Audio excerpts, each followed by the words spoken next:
Friday here in Korea. Welcome to our newscast. I'm Daniel Che. Let us begin with the headlines.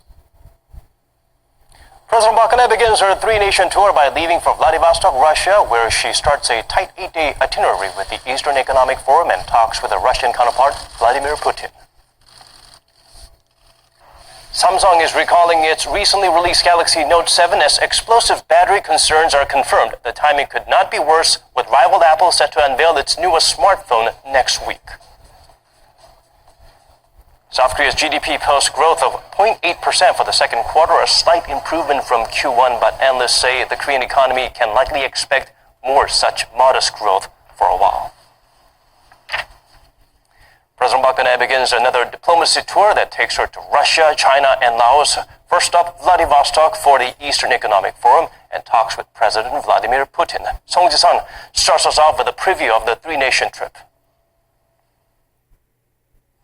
One of President Park's main goals is to convince Beijing and Moscow that the U.S. missile defense system THAAD is a necessary countermeasure to North Korean threats. China and Russia view the system as a possible challenge to their security interests. Before heading to Vladivostok for the Eastern Economic Forum, President Park gave an interview to Russian state-run news agency Rossiya, saying there would be no need for THAAD if Pyongyang put an end to its nuclear threats. 이미 수차례 밝혔듯이 사드는 북한 이외의 어떤 제3국을 겨냥하거나 제3국의 안보 이익을 침해하지 않고 또 할 이유도 없습니다. Stressing how Pyongyang's provocations threaten not only the Korean peninsula but all of East Asia, Park also pointed to Russia's influence as a permanent member of the UN Security Council. With North Korea continuing its provocations and violating UN Security Council resolutions, the occasion will be a chance for Seoul and Moscow to enhance cooperation on North Korea and its nuclear issues. Park also said resolution of Pyongyang's nuclear issues would maximize the economic potential of Russia's Far East. Accompanied by a business delegation, President Park will also hold a business dialogue in Vladivostok to help Korean companies find new opportunities in the port city.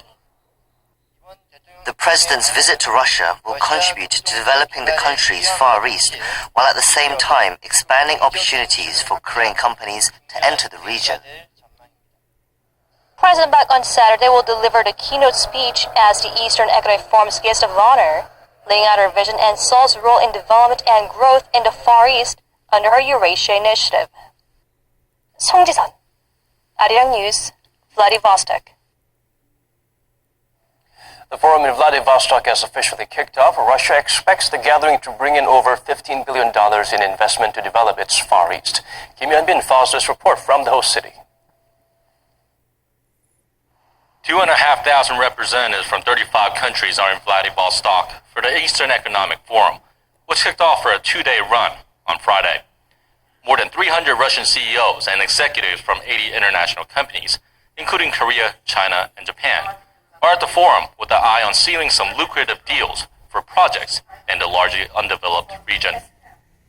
The Eastern Economic Forum is an important step in Russia's economic development.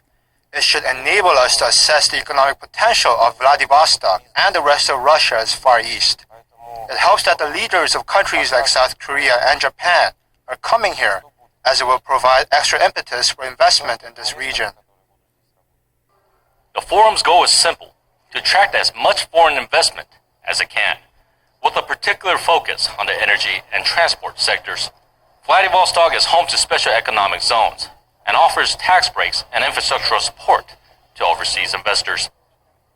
The forum's organizers say around 130 agreements worth $15.4 billion will be signed at the Eastern Economic Forum this year.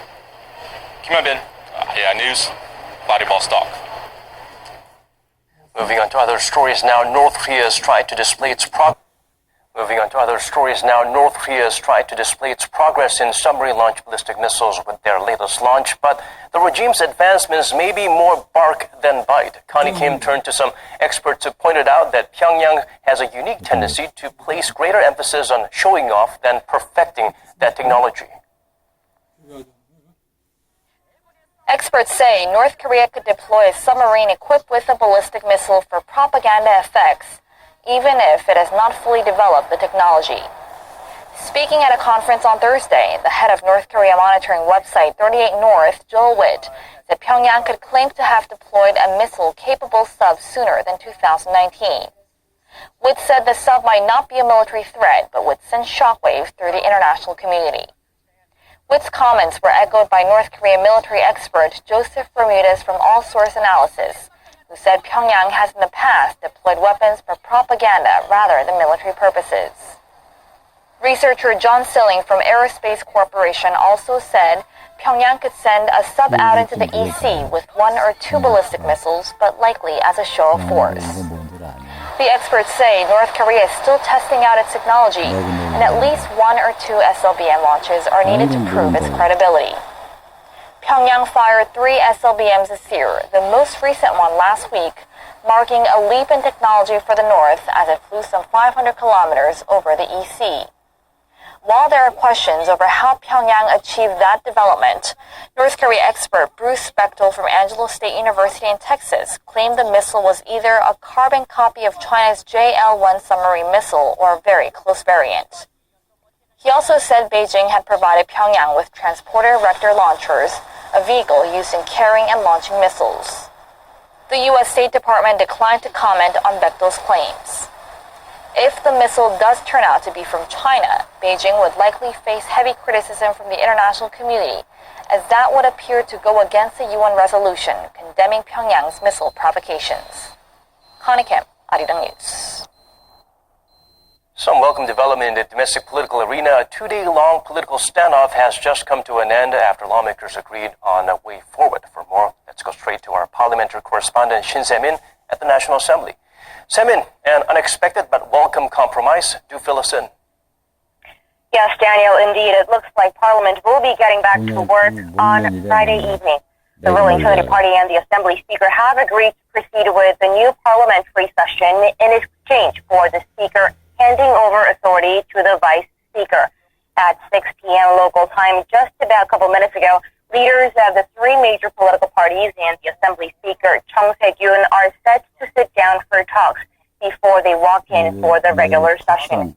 At 6:30 p.m., all lawmakers are due to convene at the Assembly to resume the session, which will be headed by Vice Speaker Park Joo-sun. And Daniel, in the middle of all this stands the stalled $9.8 billion supplementary budget bill that was initially scheduled to be voted on Thursday. It's good that they're trying to make themselves different from their predecessors for a change. So how did it all happen, Se-min? Up until a couple of hours ago, we were told that the party showed no signs of backing down. Exactly. At this point, we can only say that the Assembly Speaker seems to have put his personal interests aside.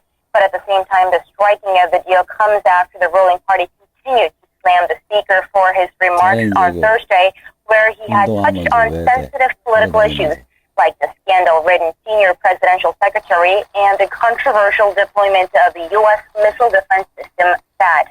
The ruling party claimed that Chung Se-gyun violated his obligation to maintain political neutrality as Speaker. From what we know now, it looks like the Speaker decided to make sure the legislative agenda gets taken care of before his. Daniel?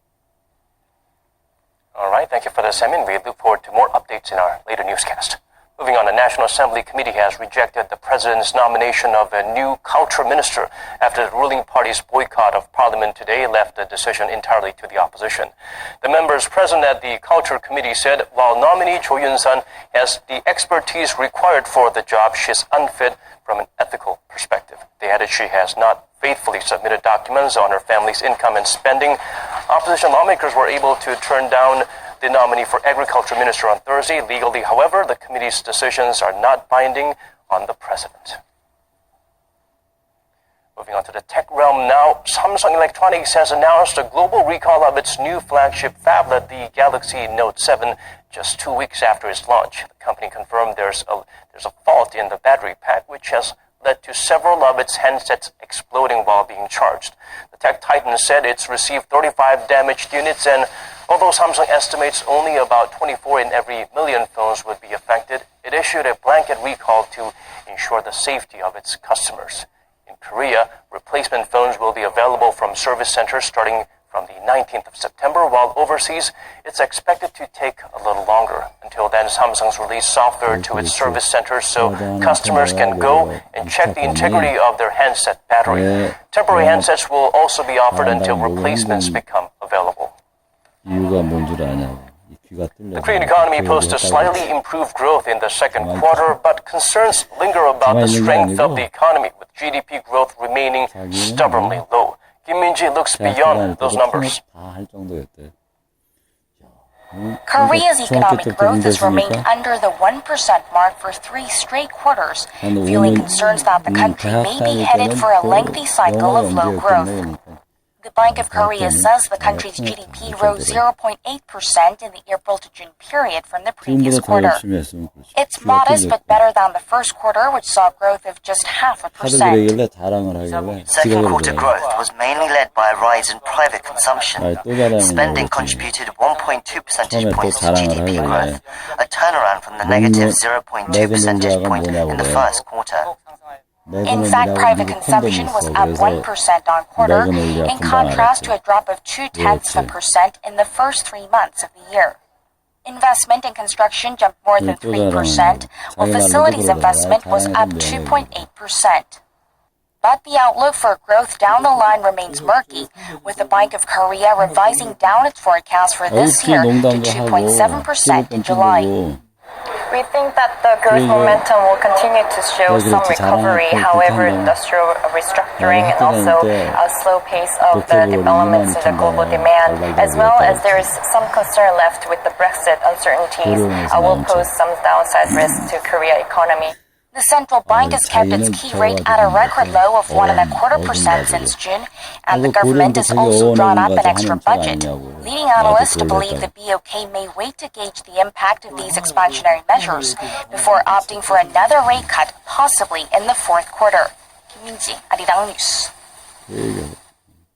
Turning to the world of sports, in some sense, an international yacht race is underway in Korea's East Sea. It's a special event for Koreans, as the course takes competitors through the open seas to Dokdo, the Korea-controlled islands, which Japan continues to make misguided claims to. Lee Min-young takes us to the 2016 Korea Cup.